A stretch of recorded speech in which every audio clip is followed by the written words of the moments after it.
Hai semua, nama gue Ewing dan terima kasih telah memberikan gue kesempatan untuk menemani malam Jumat lo. Mulai dari telepon misterius sampai ke perempatan yang mengerikan, berikut adalah 3 kisah nyata mengerikan dari internet. Setelah samsan, berikut ini.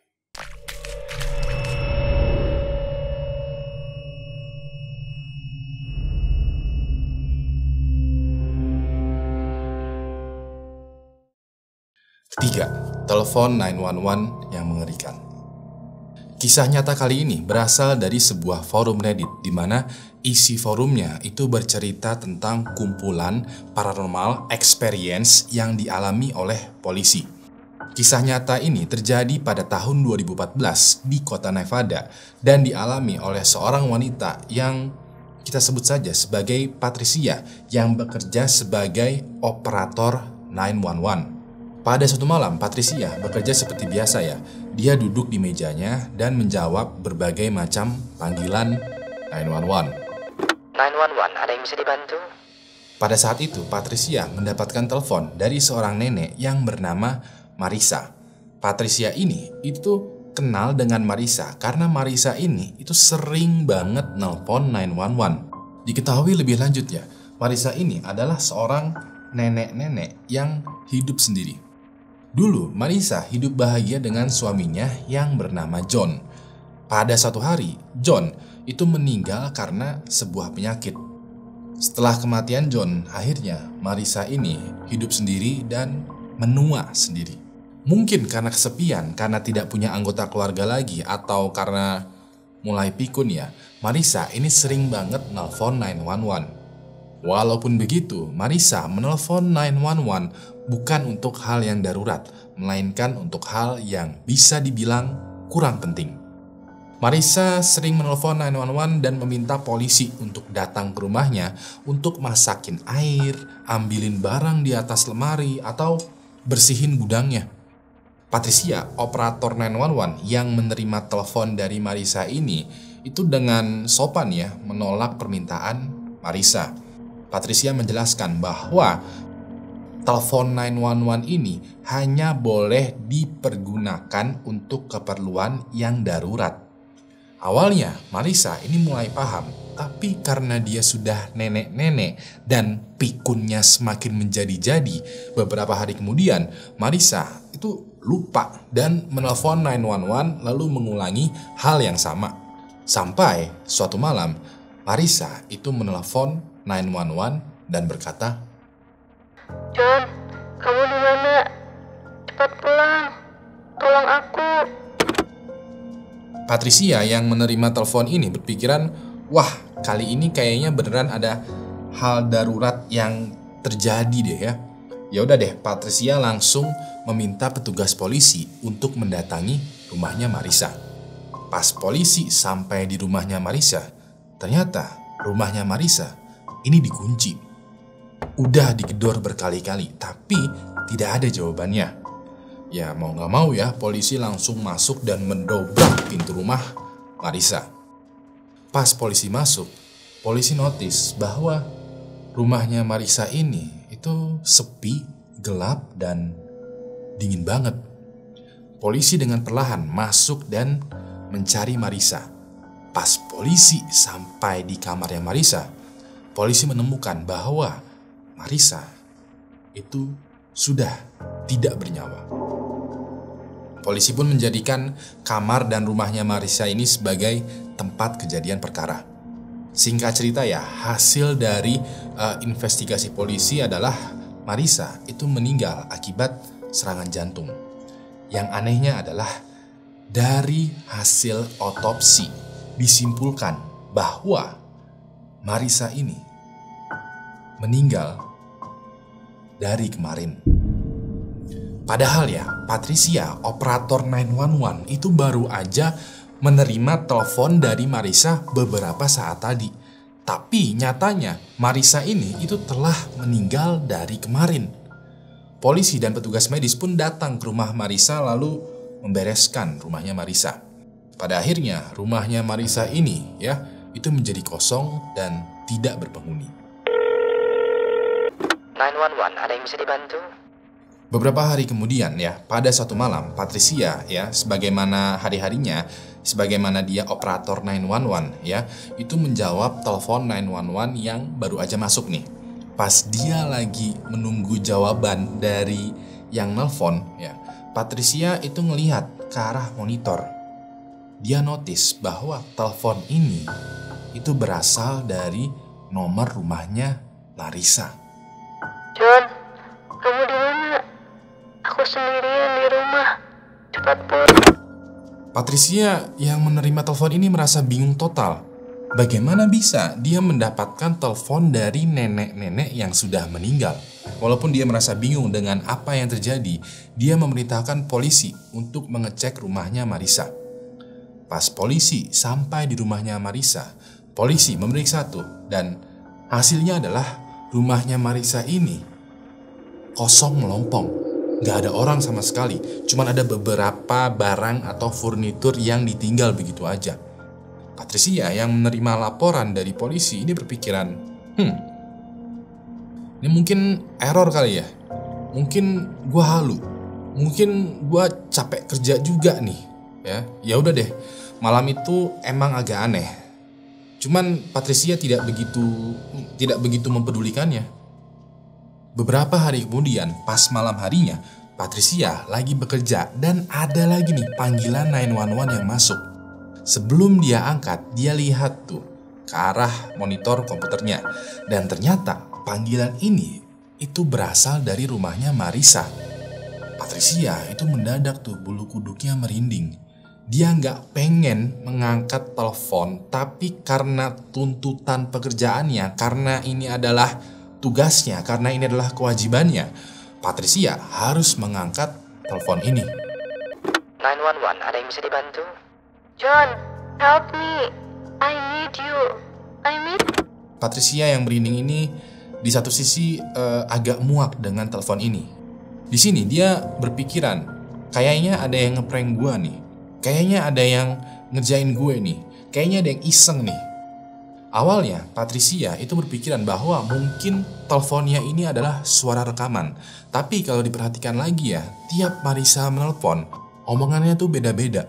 Omongannya bukanlah suara rekaman atau suara yang diulang-ulang. Omongannya ini seakan-akan Marissa sendiri yang nelpon. Lalu Patricia mendapatkan pemikiran lain.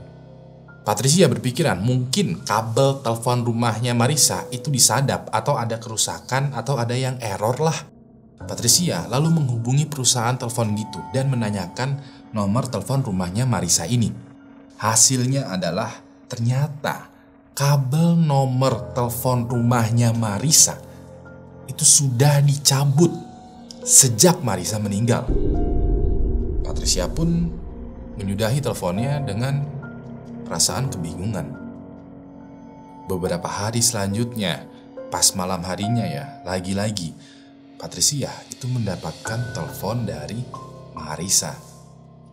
Kali ini Patricia menjawab telepon itu dan tidak merasa takut, melainkan merasa kesal, pengen marah tapi ditahan. Kenapa?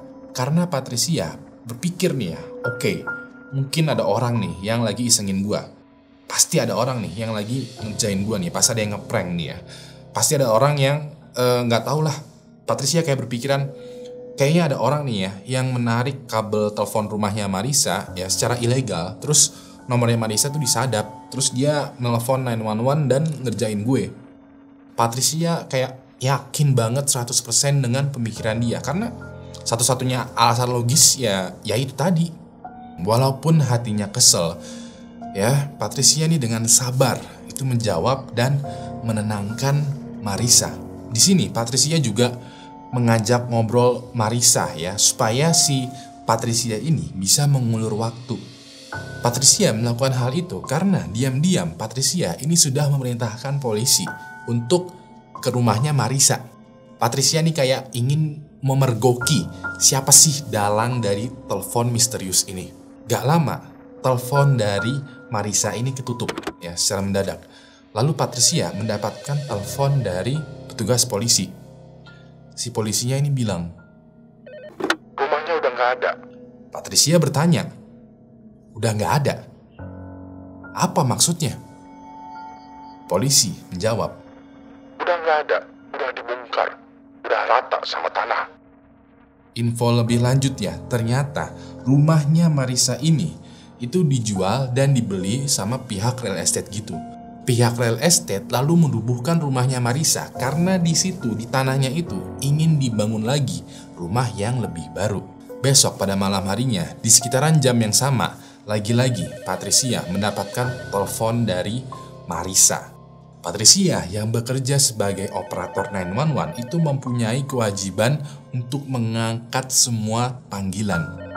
Dia nggak bisa nih untuk tidak mengangkat telepon dari Marissa.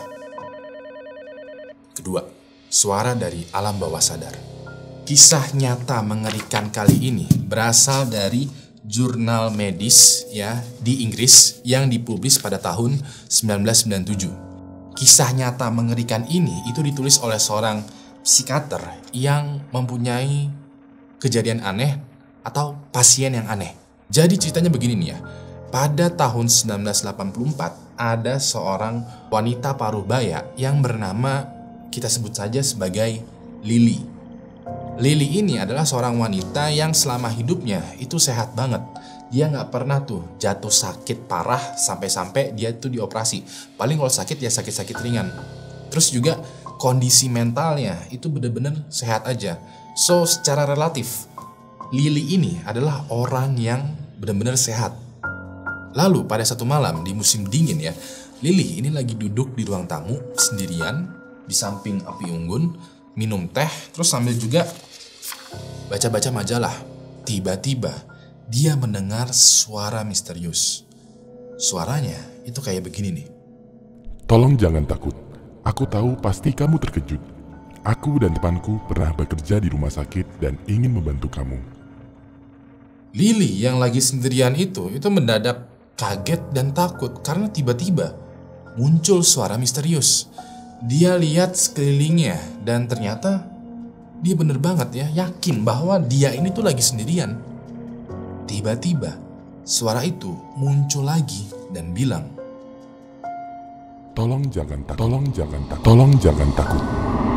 Lily yang takut ini notice bahwa suaranya itu bukan dari sekelilingnya, melainkan dari dalam kepalanya sendiri. Menurut kesaksiannya, suara misterius tadi itu terdengar seperti ada yang ngomong di dalam kepalanya. Lily pada saat itu merasa kaget, takut, bingung, heran, dan gak tahu nih apa yang sebenarnya terjadi. Beberapa saat kemudian, suara misterius ini tuh muncul kembali dan isinya kurang lebih ya sama kayak tadi, yaitu menenangkan Lily supaya tidak panik. Pada titik ini, Lily udah merasa ya bahwa dirinya tuh kayaknya gue gila deh. Dia merasa kayak ada yang salah nih dengan jiwa gue. Kayaknya ada yang salah nih dengan kesehatan mental gue. Sampai-sampai gue berdelusi suara misterius ini.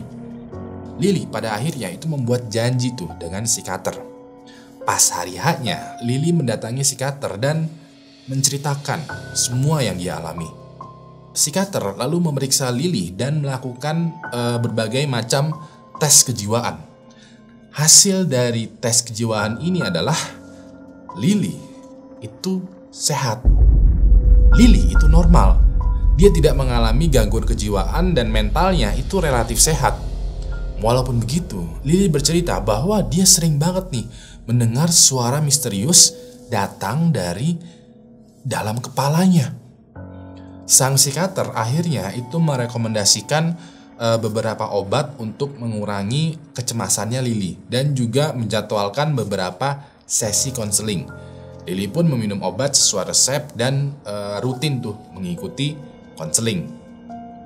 Lama-kelamaan suara misterius dari kepalanya Lily ini menghilang. Lily pada momen ini itu kayak berterima kasih banget tuh sama psikiaternya karena psikiaternya ini itu berhasil menyembuhkan Lily. Untuk merayakan kesembuhannya Lily ya, Lily bersama suaminya itu pergi liburan ke suatu pantai. Pas dia lagi liburan, pas dia lagi santai-santai, pas dia lagi duduk di bawah payung sambil menikmati pemandangan pantai, tiba-tiba dia mendengar suara misterius. Suaranya itu berkata, Kamu harus balik ke London secepatnya. Begitu sampai ke London, kamu harus mendatangi alamat ini.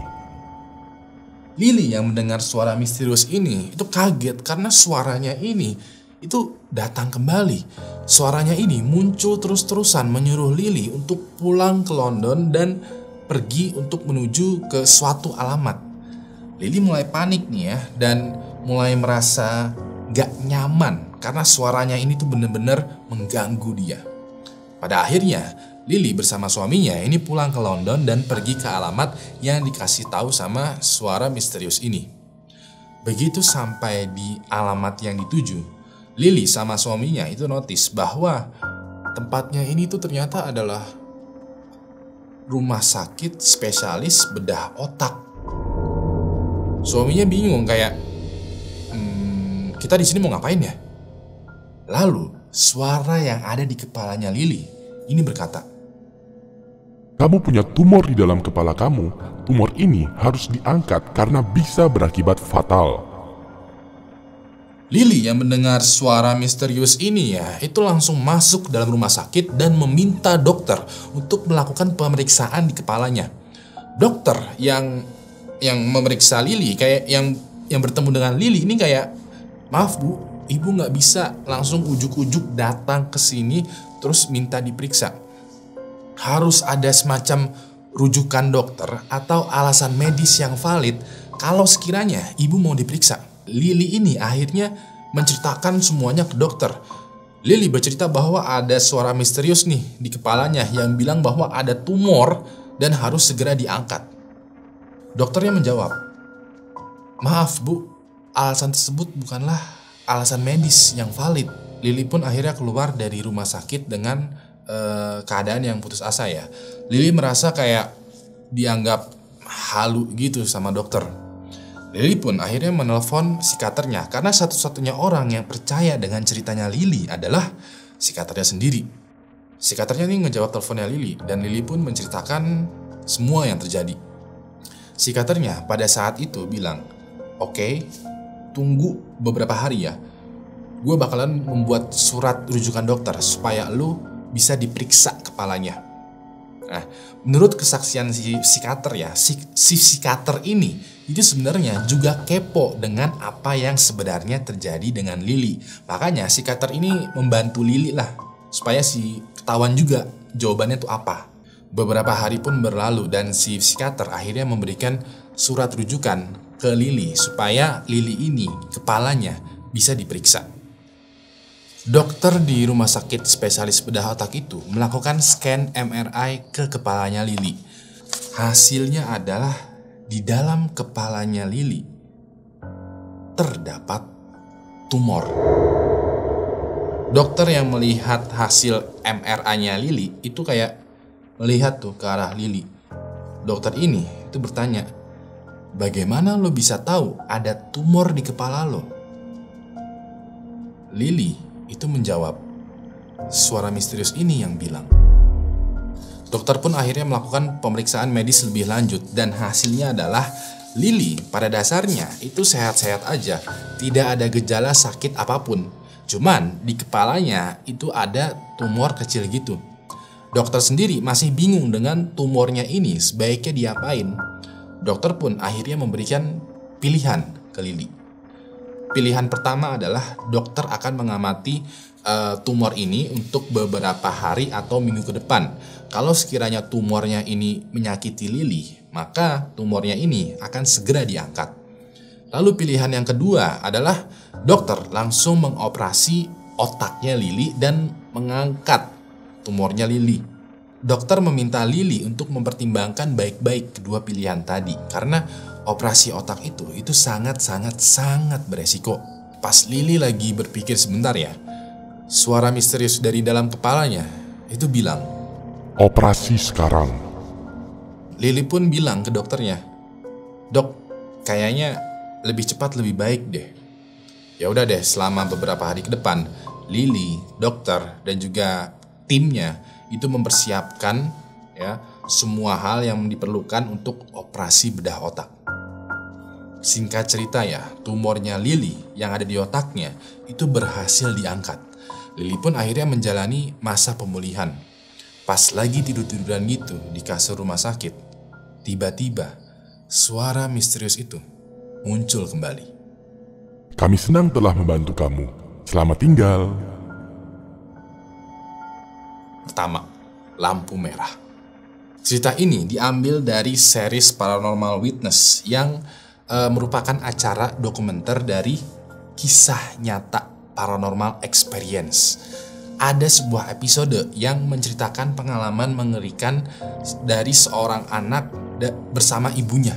Ceritanya pada tahun 2004 ada seorang ibu dan anaknya yang masih remaja yang bernama Stephanie dan Misty. Mereka berdua ini baru aja selesai beribadah di sebuah gereja di Florida. Pada hari itu, kebaktian yang mereka ikuti itu agak berlangsung lama sehingga mereka berdua pulangnya tuh lebih sore.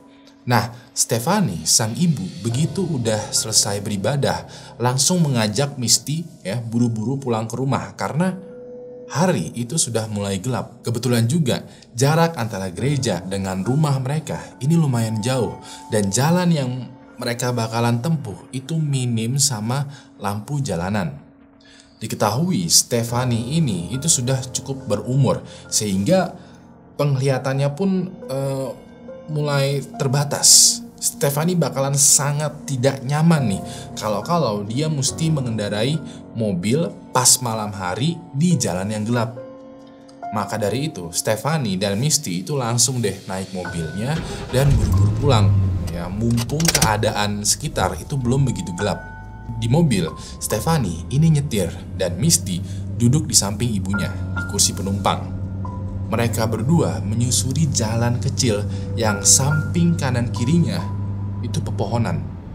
Misty pada saat itu duduk aja ya, bengong, melihat ke arah jendela, ke arah luar, melihat pepohonan. Sedangkan Stephanie ya, ini nyetirnya itu badannya agak maju gitu ya. Kayak fokus banget ke jalan. Stephanie ini kayak kekeh pengen cepet-cepet sampai ke rumah sebelum jalanannya itu gelap total. Matahari pun terbenam dan jalanan menjadi gelap. Satu-satunya sumber cahaya yang pasti adalah lampu dari mobilnya Stephanie. Sesekali ada tuh lampu jalanan, tapi itu lampu jalanan yang kecil yang cuma sekedar tiang dikasih lampu bohlam. Tiba-tiba Misty melihat anak kecil di pinggir jalan.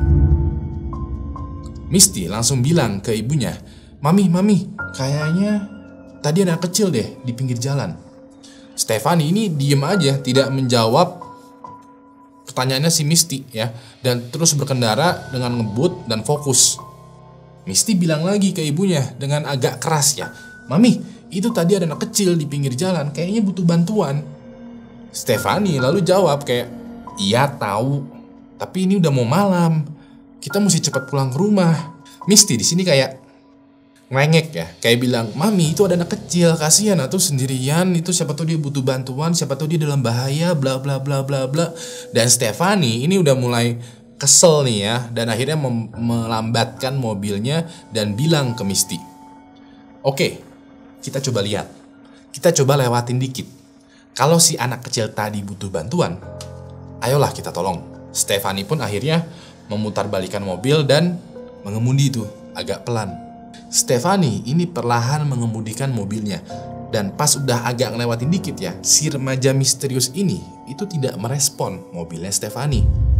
Stephanie ini bilang ke Misty kayak, "Look, dia tidak merespon kita. Kayaknya dia tidak butuh bantuan." Ya udah deh, Stephanie langsung membalikan mobilnya lagi dan berjalan menuju ke arah rumah. Stephanie ngegas tuh ya, ngebut sambil juga terus fokus banget ke jalan karena malam ini sudah tiba dan penglihatannya itu udah mulai burem nih, udah mulai susah. Setelah 10 menit kemudian, Stephanie ini nyampe tuh di perempatan jalan yang sepi dan ada lampu merahnya. Di sini Stephanie agak kaget karena di dekat tiang lampu merah itu ada anak kecil yang lagi jongkok yang persis banget sama anak kecil yang tadi. Misty di sini udah mulai ngeri karena mereka berdua sadar bahwa gak mungkin dong anak kecil ini itu adalah anak kecil yang sama. Stephanie itu melambatkan mobilnya karena pas banget di momen itu lampunya lampu merah. Misty ini bilang ke ibunya kayak, "Mami kayaknya langsung terobos aja deh lampu merahnya. Kayaknya ini aneh deh, kayaknya ini nggak bener deh, kayaknya bahaya deh." Stephanie menjawab, "Enggak sayang, ini lampu merah. Kita harus berhenti. Kalau kita terobos, nanti bakalan kena tilang." Misty balas nih ke ibunya ya. "Enggak Mi, enggak, ini enggak bener. Ini salah. Misty yang tadinya duduk normal begini ya, sekarang tuh kayak membungkuk, meringkuk gitu di kursi penumpang, menutup matanya sambil juga ngomong, "Enggak, Mi, lanjut aja Mi. Terobos lampu merah, bodo amat. Biarin aja lah, bodo amat." Stephanie akhirnya memberhentikan mobilnya tepat di samping lampu merah perempatan yang lagi sepi itu. Di samping lampu merah itu ada anak kecil atau gadis berbaju putih yang kepalanya tuh goyang-goyang sambil juga memainkan sesuatu di tanah. Posisinya sekarang gini ya, ini adalah mobil ya. Samping ini persis itu lampu merah, terus sampingnya lagi itu adalah gadis misterius. Sementara itu, Misty ini udah dari tadi tuh ngebungkuk gitu ya di kursi penumpang di sebelah. Itu kayak membungkuk, kayak memohon kepada ibunya untuk cepetan jalan. Udah merengek, udah nangis, udah insecure, udah panik, udah cemas sendiri. Si Stephanie ini kayak kesel gitu ya. Kayak, apaan sih lo? Nangis nggak jelas gitu loh. Nah ya udah, Stephanie tuh nungguin lampu merah. Dia tuh ngelihat ke arah perempatan, terus juga ke arah tiang lampu merah, dan pada akhirnya ke arah gadis misterius ini. Stephanie ini mulai kepo dan memperhatikan gadis misterius ini. Dan si gadis ini kayaknya tuh dari tadi masih melakukan hal yang sama. Si gadis ini kayak jongkok, kepalanya goyang, sambil juga kayak memainkan sesuatu ya di tanah. Stephanie entah kenapa ya notice bahwa si gadis misterius ini itu bukanlah memainkan tanah, tapi kayak lagi mencari sesuatu di tanah. Stephanie lalu membuka nih jendela mobilnya. Stephanie lalu bertanya ke gadis misterius ini, "Halo, ada yang bisa dibantu?" Si gadis misterius ini terdiam sejenak, lalu melihat ke arah Stephanie. Stephanie tiba-tiba langsung gas mobilnya dan melaju cepat menerobos lampu merah. Misty yang lagi duduk, yang lagi meringkuk gini ya, tiba-tiba terhentak dong karena mobilnya tiba-tiba melaju cepat. Misty yang masih agak nangis-nangis itu kayak bertanya ke ibunya kayak, What? Kayak, what's wrong? Ada apa ini? Stephanie bilang ke Misty ya, anak kecil tadi itu gak punya muka. Ternyata yang dilihat Stephanie adalah si anak kecil tadi atau gadis misterius tadi itu ya, itu mukanya bolong dan hitam semua. Stephanie pun langsung ngebut banget ya sambil panik, dan Misty pun juga mulai cemas gitu. Singkat cerita, mereka berdua sampai ke rumah mereka.